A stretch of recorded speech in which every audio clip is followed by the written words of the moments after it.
तू कोणासोबत चालली पाहिजे स्कूलला? आराध्या सोबत? कबीर सोबत? हां.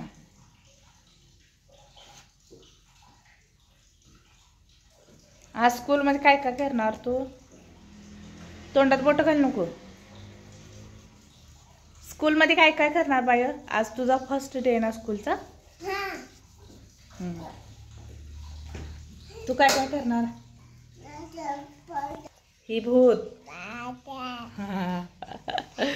भूत.